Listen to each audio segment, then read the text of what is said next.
Franz Anton von Sporck. Count. Franz Anton Reichsgraf von Sporck in German. František Antonín Sporck in Czech. Born 9 March 1662 in Lysá nad Labem, Heřmanův Městec. Died 30 March 1738 in Lysá nad Labem. Was a German-speaking literatus and patron of the arts, who lived in the province of Bohemia in what is now the Czech Republic.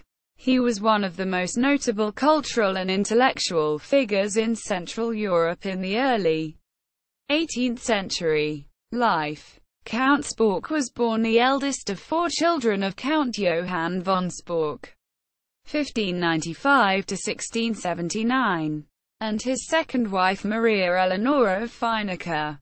His father had been born in rather humble circumstances in Westphalia, but was rewarded handsomely for distinguished military leadership in the service of the Habsburg dynasty during the 30 Years' War.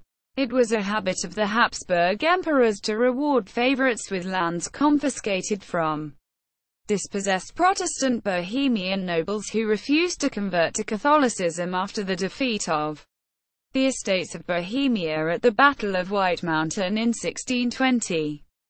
Count Sporck's father was an archetypal example of this sort of favorite.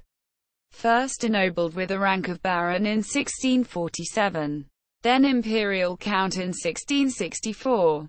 He was given vast amounts of land in Bohemia that Count Sporck would later inherit. Typical of the Germanized Catholic nobility in Bohemia of his day, Count Sporck considered himself ethnically German and exhibited scant interest in Czech culture. He attended school first in Heřmanův Městec, then at the Jesuit Latin school in Kutná Hora.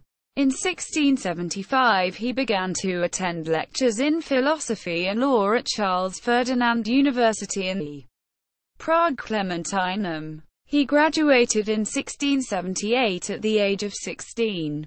In 1680 he embarked on a grand tour of Europe that brought him to Rome, Turin, southern France, Spain, Paris, England, The Hague, and Brussels. He traveled for a second time to Paris in 1682 after returning to Bohemia in 1681.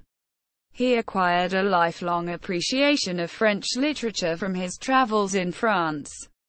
As he was still a minor at the time of his father's death, he was able to assume control of his inheritance only in 1684.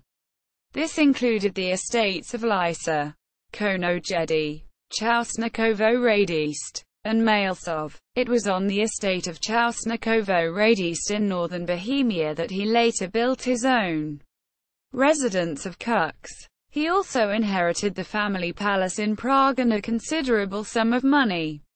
In 1686 he married the Franziska Apollonia, née von Swayes zu Riest, 1667–1726. A member of a Silesian family originally from Brussels. The marriage was a happy one.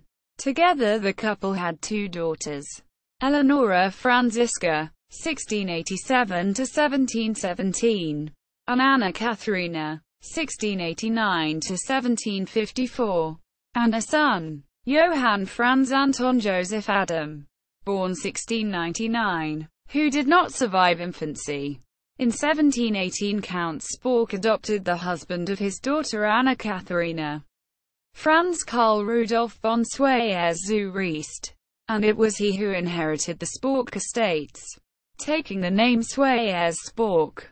Much of Count Sporck's early adulthood was spent improving and expanding his estates and participating in public affairs. In the early 1690s he was awarded a number of prestigious imperial offices, including steward, camera, and Statthalter in 1690 and privy councillor, Werklicher Geheimerat, in 1692. His title of Statthalter, which indicates merely that he held a seat on the Statthaltere, a committee of nobles that served as the highest local civil authority in the province of Bohemia at the time, has led to confusion in the English language literature. Sometimes Count Sporck is referred to as the Viceroy of Bohemia, a title that did not exist. In 1695 he founded a noted hunting society known as the Order of St. Hubert. In 1694 the Prague physician J.F. Love confirmed the healing properties of the spring that originated on the left side of the river, in the southern portion of the estate of Čausnakovo Raid East. Here was built the Kux Spa, later famous for its curative powers, and the charity hospital attached to it.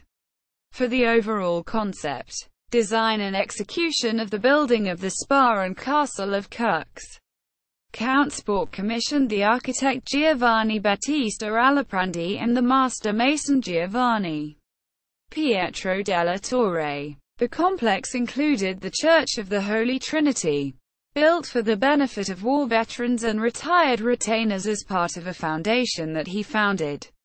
The sculptor Matthias Bernhard Braun beautified the grounds of Kux with some of his finest works.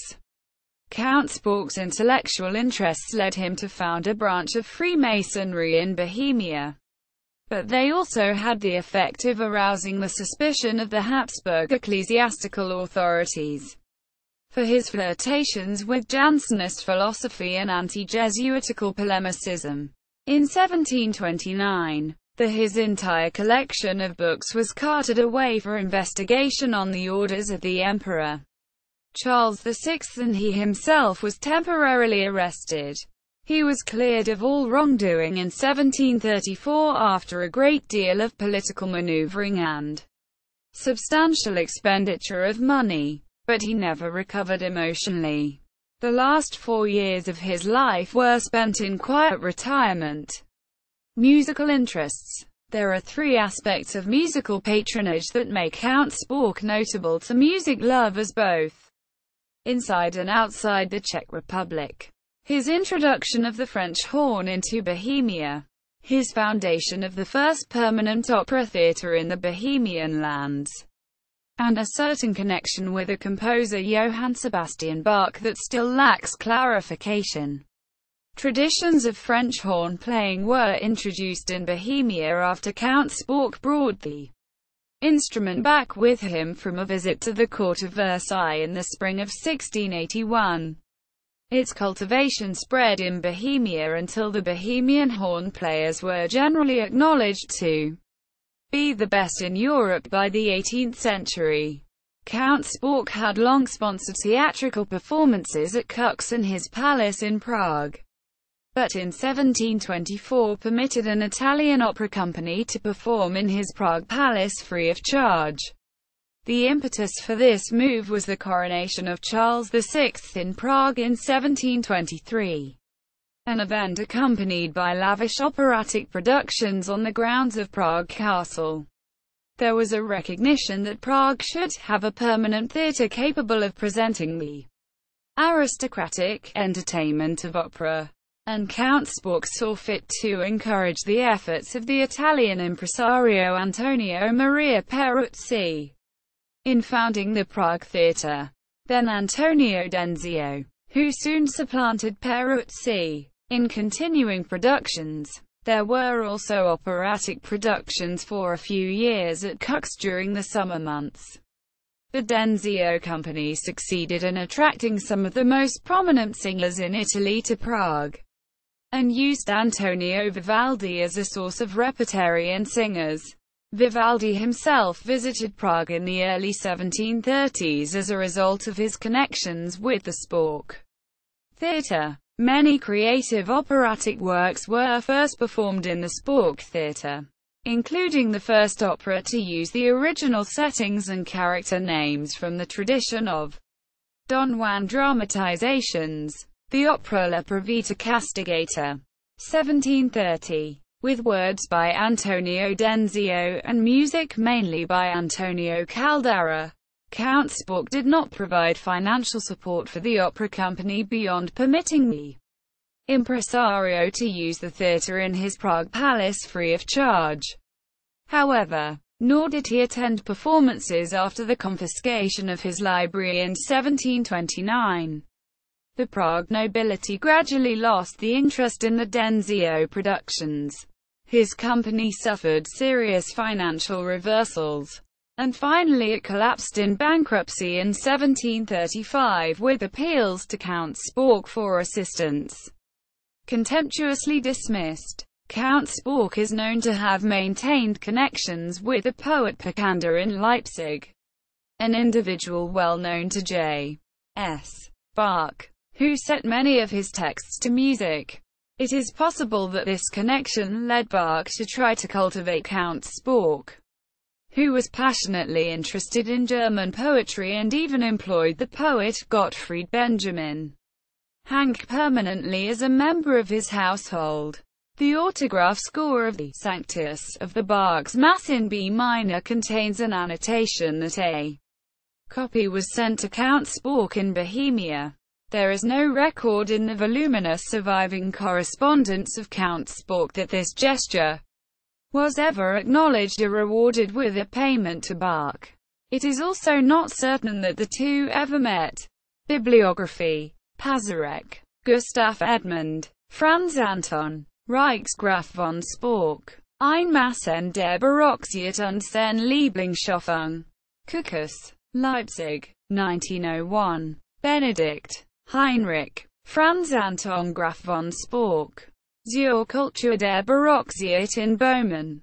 Vienna, 1923. Jelinek, Hannes, Histoire de la littérature tchèque.